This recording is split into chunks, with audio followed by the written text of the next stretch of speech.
முரளி, இந்த விசாரணை நிறைவடைந்த பின் அடுத்தபடியாக மீண்டும் அவரிடம் விசாரணை நடைபெறுமா? எப்பொழுது ஆஜராக வேண்டும் அடுத்தபடியாக என்பது தொடர்பாக இன்றைய தினம் அவரிடம் தெரிவிக்கப்படுமா? நிச்சயமாக, அதாவது சீமான் கைது செய்யப்பட மாட்டார் என காவல்துறை ஒரு புறம் தெரிவித்திருக்கிறது. ஆகவே குற்றப்பத்திரிகை 12 வாரத்துக்குள் தாக்கல் செய்ய வேண்டும் என நீதிமன்றம் ஒரு புறம் தெரிவித்திருக்கிறது. அப்படி இருக்கும் பட்சத்தில் இன்று 1 மணி நேரத்திலோ அல்லது 2 மணி நேரத்திலோ இந்த விசாரணை என்பது அதாவது முடியாது. ஆகவே நிச்சயம் இன்னொரு நாள் அவர் நிச்சயம் இதே வளசரவாக்கம் காவல் நிலையத்தில் ஆஜராக வேண்டிய சூழ்நிலை உருவாகும். அந்த சூழ்நிலையில் எப்பொழுது ஆஜராக வேண்டும் என்பதை இன்றே அவரிடம் தெரிவித்து விடுவார்கள். குறிப்பாக முறையான சம்மன் என்பது காவல்துறை தரப்பில் அது வழங்கப்படும். ஆனால் உங்களுக்கு எந்த தேதியில் நீங்கள் வருவதற்கு தயாராக இருக்கிறீர்கள், உங்களால் எந்த நேரத்திற்கு வர தயாராக இருக்கிறீர்கள், எந்த நேரத்தில் உங்களால் வர முடியும் என்கிற கேள்விகளை சீமானிடம் வைப்பார்கள். சீமானுக்கு எந்த தேதி அவர் இருக்கின்றார், சரியாக இருக்கின்றார், அதே போன்று எப்பொழுது அவர் இந்த இடத்துக்கு வர முடியும், மீண்டும் சம்மனை அவர்கள் போலீசார் மூலமாக வழங்குவார்கள். அது நீதிமன்ற உத்தரவுப்படி வழங்குவார்கள். ஆனால் இவருக்கு எந்த தேதியில் அவர் இருக்கின்றாரோ அந்த தேதியில் போலீசார் இந்த விசாரணையை துவங்கி விடுவார்கள். ஆகவே இந்த கேள்விகள் அனைத்தும் மறுநாள், அதாவது இதற்கு அடுத்தபடியாக எப்பொழுது அவருக்கு சம்மன் வழங்கப்படுகிறதோ அந்த தேதியில் நிச்சயம் இது தொடரும் என காவல்துறை தரப்பிலிருந்து தகவல் தெரிவிக்கப்பட்டிருக்கிறது. அது மட்டுமில்லாமல் இது போன்ற ஏற்கனவே நேற்று நடந்த சம்பவம் போன்று இனி நடக்காத பட்சத்தில் சீமானிடமே காவல்துறையினர் முழுவதுமாக கேட்டு விடுவார்கள். அதாவது எந்த தேதியில் நீங்கள் வர தயாராக இருக்கின்றீர்கள், எங்களுக்கு இன்னும் நீங்கள் பதிலளிக்க வேண்டிய கேள்விகள் நிறைய இருக்கின்றது. ஆகவே அந்த நடிகை கொடுத்த புகாரின் அடிப்படையில் நீதிமன்றத்துக்கு நாங்கள் தாக்கல் செய்ய வேண்டிய குற்றப்பத்திரிகையை தாக்கல் செய்ய வேண்டும். ஆகவே உங்களிடம் நடத்தப்பட்ட விசாரணைக்கு அடுத்தபடியாக அந்த நடிகையும் நேரில் வரவழைப்பார்கள். அவரை வரவழைத்தும் இந்த விசாரணையை துவங்குவார்கள். இந்த விசாரணை துவங்கிய பிறகு இரண்டு தரப்பிலிருந்தும் விசாரணையை முடித்துவிட்ட பிறகுதான் குற்றப்பத்திரிகை முழுமையாக தாக்கல் செய்யப்படும். ஆகவே இந்த 1 மணி நேரம் அல்லது 2 மணி நேரத்தில் நிச்சயம் விசாரணை என்பது முடிவு அடையாது என்பது திட்டவட்டமாக தெரிய வருகிறது. ஆகவே இதற்கு அடுத்தபடியாக சீமான் எப்பொழுது தயாராக இருக்கிறார், எப்போது அவருக்கு சம்மன் வழங்க வேண்டும், நிச்சயமாக சம்மன் வழங்கு 2 அல்லது 3 நாட்களுக்கு முன்னதாக தான் சம்மன் வழங்குவார்கள். ஆகவே அதற்கான தேதியினை சீமானிடமே அவர்கள் கேட்டு பெற்றுக் கொள்வார்கள். எந்த நேரத்தில் உங்களுக்கு சம்மன் வழங்க வேண்டும், எப்போது நீங்கள் தயாராக இருக்கிறீர்கள், நீங்கள் நேரில் ஆஜராகுவதற்கான தேதியை நீங்களே சொல்லுங்கள் என சீமானிடமே ஒப்படைத்திருப்பதாக காவல்துறை தரப்பிலிருந்து தகவல் தெரிவிக்கப்பட்டிருக்கிறது. ஆகவே சீமான் எந்த நேரத்தில் தயாராக இருக்கிறார், எப்பொழுது நேரில் விசாரணைக்கு ஆஜராக தயாராக இருக்கிறார், கட்சியுடைய நிகழ்ச்சிகள் இல்லாத செய்திகள் நீங்களே சொல்லுங்க என காவல்துறையிடம் அவரிடமே ஒப்படைத்து விட்டார்கள். ஆகவே இதற்கு அடுத்தபடியான வரக்கூடிய சம்மன் சீமானிடம் கேட்டுதான் அனுப்புகிறார்கள். ஆகவே சீமான் எந்த நேரத்தில் எந்த தேதியில் அவர் அந்த தேதி கொடுக்கிறாரோ அந்த தேதிக்கு முன்னதாக 2 நாட்களுக்கு முன்னதாக சீமானுக்கு சம்மன் வழங்கப்படும். மீண்டும் அவர் நேரில் ஆஜராகி உரிய விளக்கங்களை அளிப்பார். அந்த விளக்கங்கள் அனைத்தும் மீண்டும் இதே போன்று பதிவு செய்யப்படும். பதிவு செய்யப்பட்ட பிறகு சீமான் தரப்பிலிருந்து முழுமையாக முடித்து வைத்த பிறகு, அதாவது இன்னும் 2 சம்மன் வழங்கப்படும் என காவல்துறை தரப்பிலிருந்து தகவல் தெரிவிக்கப்பட்டிருக்கிறது. அந்த 2 சம்மனுக்கும் அவர் நேரில் ஆஜராகி உரிய விளக்கங்களை அளித்து விட்ட பிறகு நடிகையிடம் இவர்கள் சம்மன் அனுப்புவார்கள். அவரும் நேரடியாக ஆஜராக வேண்டும். ஏற்கனவே கடந்த 1 வாரத்திற்கு முன்பு பெங்களூர் சென்று அவரிடம் விசாரணை நடத்தியிருக்கிறார்கள். ஆனால் சீமான் தரப்பிலிருந்து முழுமையான விசாரணைகள் நடத்தி வைத்த பிறகு மீண்டும் நடிகையிடம் குற்றம் சாட்டியிருக்கிறார். அந்த நடிகையிடம் புகாதாராக இருக்கக்கூடிய நடிகையிடம் சம்மன் அனுப்பி அவரிடம் விசாரணை மேற்கொள்வார்கள். அவரிடம் இதே போன்று 2 அல்லது 3 சம்மன்கள் வழங்கப்பட்டு அவரை நேரில் ஆஜராக்கி அவரிடமும் வீடியோ மற்றும் ஆடியோ ஆதாரங்களுடன் நீதிமன்றத்தில் தாக்கல் செய்வதற்கான குற்றப்பத்திரிகை தாக்கல் செய்வதற்கான அனைத்து ஆதாரங்களையும் இந்த காவல் நிலையத்தில் உருவாக்குவார்கள். அதற்கு அடுத்தபடியாக குற்றப்பத்திரிகை தாக்கல் செய்யப்படும். தாக்கல் செய்யப்பட்ட பிறகுதான் நீதிமன்றம் மூலமாக என்ன நீதி கிடைக்கிறதோ அதை அடுத்தபடியாக தான் தெரிய வரும். ஆகவே இன்னும் ஒரு 1/2 மணி நேரத்தில் சீமான் வெளியே வந்து விடுவார். வெளியே வந்த பிறகுதான் தெரிய வரும் அடுத்து அவருக்கு என்ன தேதியில் சம்மன் வழங்கப்பட்டிருக்கிறது, அவர் எப்பொழுது ஆஜராக போகிறார் என்பதை அவரோ அல்லது அவருடைய வழக்கறிஞரோ தெரிவித்தால் மட்டுமே தெரிய வரும்.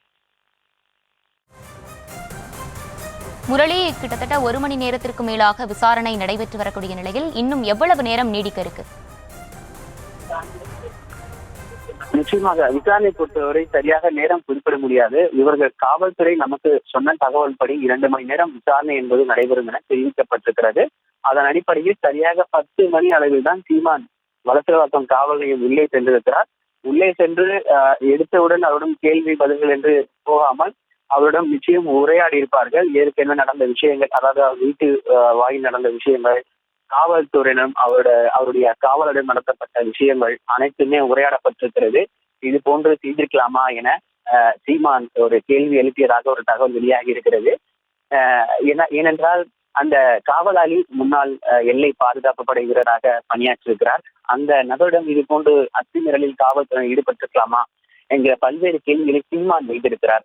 அந்த அந்த சுவாரஸ்யமான தகவல் எல்லாம் முடித்து வைத்த பிறகு தற்பொழுது ஒரு அரை மணி நேரத்துக்கு முன்புதான் இந்த துவங்கப்பட்டிருக்கிறது. ஆகவே இன்னும் 1 மணி நேரம் ஆகுமா அல்லது 1.5 மணி நேரம் ஆகுமா என்பது தெரியவில்லை. நிச்சயம் அந்த உரையாடலுக்கு பிறகுதான் இந்த விசாரணை என்பது துவங்கப்பட்டிருக்கிறது. குறிப்பாக இந்த சம்மன் விவகாரத்தில் மிகவும் அவர் பாதிக்கப்பட்டிருப்பதாக காவல்துறையிடம் ஒரு தகவலை தெரிவித்திருக்கிறார். அதாவது தன்னுடைய காவலாளியை அவர்கள் அடித்து இழுத்து சென்றதாகவும், அதே போன்று இரண்டு ஒரு காவலாளி மற்றும் உதவியாளர் அந்த 2 பேருக்கும் வழக்கு பதிவு செய்து நீதிமன்றத்தில் ஆஜர்படுத்தி சிறையில் அடைத்திருப்பது, அவர்களுடைய குடும்பம் தொடர்பான விஷயங்கள் அனைத்தையும் காவல்துறையிடம் அவர் ஆலோசித்திருக்கிறார். இதெல்லாம் சரியா? காவல்துறை இது போன்ற ஒரு தாக்குதல் ஈடுபடுவது சரியா என்ற பல்வேறு கேள்விகளை சீமான் முன்வைத்திருக்கிறார். அதாவது சம்மன் எனக்கு அனுப்பியிருக்கிறீர்கள், நான் நேரில் ஆஜராக போகிறேன், எதற்காக காவலரிடம் இது போன்று நடந்து கொண்டீர்கள் என்ற பல்வேறு விதமான கேள்விகளை கேட்டிருக்கிறார். இதற்கு அடுத்தபடியாக தான் இவர்கள் இந்த விசாரணை வழக்கிற்குள் சென்றிருக்கிறார்கள். அதற்கெல்லாம் காவல்துறையினர் பதில் அளித்திருக்கிறார்கள். அந்த காவலாளி நடந்து கொண்ட விதம், அதே போன்று காவல்துறையினருக்கு அவர்கள் வழங்கப்பட்ட விதம், இதையெல்லாம் காவல்துறையினர் அவரிடம் எடுத்து உரைத்திருக்கிறார்கள். இந்த நிலையில் இந்த விவகாரம் எல்லாம் முடிந்த பிறகு தற்பொழுது அரை மணி நேரமாக தான் இந்த விசாரணையானது நடத்தப்பட்டு வருகிறது. குறிப்பாக இன்னும் 1 மணி நேரம் நிச்சயம் இந்த விசாரணை நடத்தப்படும் என தெரிவிக்கப்பட்டிருக்கிறது. இந்த விசாரணைக்கு பிறகுதான் என்ன நடக்கும், அதே போன்று அவர் மீது இந்த பதியப்பட்ட இந்த 5 பிரிவுகள் வழக்கு, அந்த பதியப்பட்ட வழக்கு தொடர்பாகவும் குறிப்பாக அந்த நடிகை கொடுத்த புகாரின் அடிப்படையிலும் விசாரணைகள் துவங்கி கொண்டிருக்கிறது, நடத்தப்பட்டு வருகிறது. விசாரணை முடிவில் தான் தெரிய வரும். விசாரணை முடிவு என்பதை விட இன்று எவ்வளவு மணி நேரம் விசாரணை நடத்தப்படுகிறது என்பது தொடர்பாக வேறு அதிகாரிகள் ஏற்கனவே திட்டம் வகுத்து வைத்திருப்பார்கள். இவ்வளவு மணி நேரம் விசாரணை, இந்த நேரத்தில் அவர் புறப்பட்டு செல்ல வேண்டும், மீண்டும் அவருக்கு எப்பொழுது சம்மன் வழங்க வேண்டும் என்பதை அவரிடமே கேட்டு சொல்லுங்கள் என வேறு அதிகாரிகள் அனைத்து கட்டளைகளும் இந்த விசாரணை அதிகாரிக்கு தெரிவித்திருக்கிறார்கள். அதன்படி விசாரணை அதிகாரி தற்பொழுது வேறு அதிகாரிகள் கட்டளைக்கு இணங்க விசாரணையை துவங்கி வருகிறார். மேலும் அவர் விசாரணை முடித்து வந்த பிறகுதான் மீண்டும் எப்பொழுது சம்மன் வழங்கப்பட்டிருக்கிறது, எவ்வளவு கேள்விகள் கேட்கப்பட்டிருக்கிறது, உண்மையில் 30 கேள்விகள் அல்ல 50 கேள்விகள் கேட்கப்பட்டதா அல்லது 100க்கும் மேற்பட்ட கேள்விகள் கேட்கப்பட்டதா என்கிற பல்வேறு விஷயங்கள் அனைத்தும் அவர் வெளியில் வந்து கூறினால் மட்டுமே தெரிய வரும். காவல்துறை தரப்பிலிருந்து இந்த விசாரணை தொடர்பான அனைத்து கேள்விகளும் நிச்சயம் கேட்கப்படும். இதற்கு இந்த கால அவகாசம் பத்தாது என காவல்துறையினர் தெரிவித்திருக்கிறார்கள். ஆகவே மீண்டும் நிச்சயம் அவருக்கு சம்மன் வழங்கப்படும். அவர் நிச்சயம் வலசரவாக்கம் காவல் நிலையத்தில் ஆஜராக வேண்டும். இந்த ஆஜராகிய பிறகு அவர் முழு ஒத்துழைப்பு கொடுத்தால் மட்டுமே காவல்துறையினர் அவரை வெளியில் விடுவார்கள். ஆகவே முழு ஒத்துழைப்பு வழங்குவதற்கு சீமானுடைய வழக்கறிஞர்கள் அவரை தயாராக்கி தான் அனுப்பியிருக்கிறார்கள். இந்த விசாரணை முடிவில் தான் தெரிய வரும் என்னென்ன கேள்விகள் கேட்கப்பட்டிருக்கிறது, என்ன மாதிரியான பதில்கள் இவர் தெரிவித்திருக்கிறார் என்ற பல்வேறு விஷயங்கள் அவர் வெளியில் வந்தால் மட்டும்தான் தெரிய வரும். முரளி, அதே போல சீமான் தரப்புல இருந்து நடிகை தன்னுடன் இருந்ததாக கூறக்கூடிய அந்த நேரத்துல தான் சிறையில் இருந்ததாகவும் சீமான் தரப்புல இருந்து சொல்லப்படுது. அதே போல நடிகை தரப்புல இருந்து இல்லை, அவர் என்னுடன் தான் இருந்தார் அப்படின்னு நடிகை தரப்புல இருந்து சொல்லப்பட்டு ஆதாரங்களும் கொடுக்கப்பட்டதா ஒரு தகவல் இருக்கு. இதனிடையே போலீசார் தரப்புல இருந்து என்ன சொல்லப்படுது முரளி? அதாவது நடிகை கொடுத்த புகாரின் அடிப்படையில் சீமான் தன்னுடைய கணவர் போல் வாழ்ந்ததாகவும் 7 முறை கருக்கலைப்பு செய்ததாகவும் இந்த புகார் எல்லாம் ஒரு குற்றச்சாட்டாக அடுக்கியிருக்கிறார். குறிப்பாக பல வீடியோக்களை அந்த நடிகை ஊடகங்கள் வாயிலாக தெரிவித்திருக்கிறார், பேசியிருக்கிறார். குறிப்பாக சீமான் தனக்கு 50,000 ரூபாய் கொடுத்ததாக ஒரு வாக்குமூலத்தை அந்த பெண் கொடுத்திருக்கிறார். இந்த பணம் அவருக்கு தெரிந்த நபர்கள் மூலமாக தான் வந்திருக்கிறது. அந்த நபர்களையும் அவர் வீடியோ மூலமாக வெட்ட வெளிச்சம் போட்டு காண்பித்திருக்கிறார். இப்படி இருக்கும் பட்சத்தில் ஒரு சில வீடியோ ஆதாரங்கள் மட்டும்தான் ஊடகங்களில் வெளியாகி இருக்கிறது. இன்னும் வெளியாகாத நிறைய வீடியோ மற்றும் ஆடியோ ஆதாரங்கள் தன்னிடம் இருப்பதாக அந்த பெண் தெரிவித்திருக்கிறார். அதன் அடிப்படையில் தற்பொழுது நீதிமன்றமே முன்வந்து இந்த வழக்கை உடனடியாக முடித்து 12 வாரத்திற்குள் குற்றப்பத்திரிகை தாக்கல் செய்ய வேண்டும் என தெரிவித்திருக்கிறது. ஆகவே நிச்சயமாக அந்த வீடியோ ஆடியோ ஆதாரங்களை போலீசாரிடம் அந்த பெண் நடிகை நிச்சயம் சமர்ப்பிப்பார். ஏற்கனவே அவர் சமர்ப்பித்திருப்பதாக ஒரு தகவல் வெளியாகி இருக்கிறது. ஆகவே சீமான் இந்த விவகாரத்தில் என்ன பதில் கூற போகிறார்? அது மட்டும் இல்லாமல் ஒரு செய்தியாளர் சந்திப்பில் அவர் கூறியிருப்பார், அதெல்லாம் ஒன்றுமே இல்லை, நான் எந்த தவறும் செய்யவில்லை, அவர் ஒன்றும் சிறு குழந்தை கிடையாது என்ற ஒரு பகிரமான ஒரு பதில் எல்லாம் செய்தியாளர் சந்திப்பில் தெரிவித்திருப்பார். இந்த நிலையில் இந்த விவகாரம் தொடர்பாக சீமான் மறுத்துதான் தெரிவித்திருக்கிறார். ஒரு கட்டத்தில் ஆமாம், அது இப்படி செய்தால் என்ன தவறு என்கிற ஒரு செய்தியாளர் சந்திப்பிலும் ஒரு கூறியிருக்கிறார். அப்படி இருக்கும் பட்சத்தில் அந்த வீடியோ ஆதாரங்களும் போலீசாரிடம் இருக்கிறது.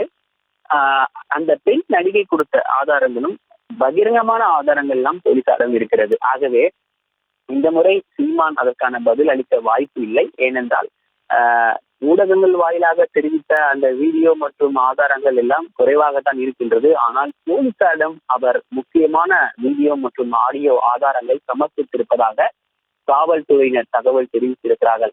ஆகவே அதற்கான பதில்கள் சீமான் என்ன சொல்ல போகிறார் என்பது தெரியவில்லை.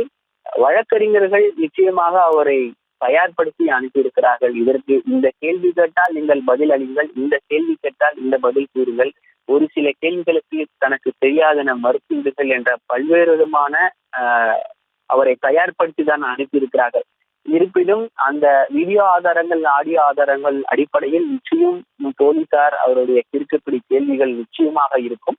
ஆகவே இந்த விவகாரம் பொறுத்தவரை அதிகபட்சமாக 3 மாதம் அப்படி என்று நீதிமன்றம் தெரிவித்திருக்கிறது. அதாவது 12 வாரங்கள் என்றால் 3 மாதம். அந்த 3 வாரத்திற்குள் குற்றப்பத்திரிகை தாக்கல் செய்யப்படும். அப்படி இருக்கும் பட்சத்தில் அந்த பெண் நடிகை பலவிதமான ஆடியோ ஆதாரங்கள் வீடியோ ஆதாரங்களை வைத்திருக்கிறார். ஊடகங்கள் வாயிலாக கொடுத்தது ஒரு சில மட்டுமே கொடுத்திருக்கிறார். பகிரங்கமான வீடியோ ஆடியோ ஆதாரங்கள் அனைத்துமே விஜயலட்சுமி, அதாவது மன்னிக்க வேண்டும், அந்த பெண்ணிடம் இருக்கின்றது. அந்த பெண் அனைத்து ஆதாரத்தையும் காவல்துறையிடம் ஒப்படைத்துவிட்டதாக தகவல் வெளியாகி இருக்கிறது. இதற்கு அடுத்தபடியாக சீமான் இந்த விவகாரத்தில் முழு பதில் அளித்த பிறகு அந்த பெண்ணை நிச்சயமாக காவல் நிலையத்திற்கு வரவழைப்பார்கள். வரவழைக்கும் பொழுது நிச்சயமாக அந்த வீடியோ ஆடியோ அனைத்துமே அவர் சமர்ப்பிப்பார். அது மட்டுமில்லாமல் ஏற்கனவே பாதி ஆதாரங்கள் சமர்ப்பித்ததாக தெரிவித்த நிலையில் அந்த பெண்ணை மிரட்டிய நபர்கள், அதே போன்று சீமானுக்கு நெருங்கிய நபர்கள் மூலமாக அந்த 50,000 ரூபாய் மாதம் 50,000 ரூபாய் சென்ற விவகாரம் என்ற பல்வேறு விதமான விஷயங்கள் அனைத்திற்குமான ஆதாரங்களையும் அந்த பெண் காவல் நிலையத்தில் சமர்ப்பிப்பார் என்று எதிர்பார்க்கப்படுகிறது.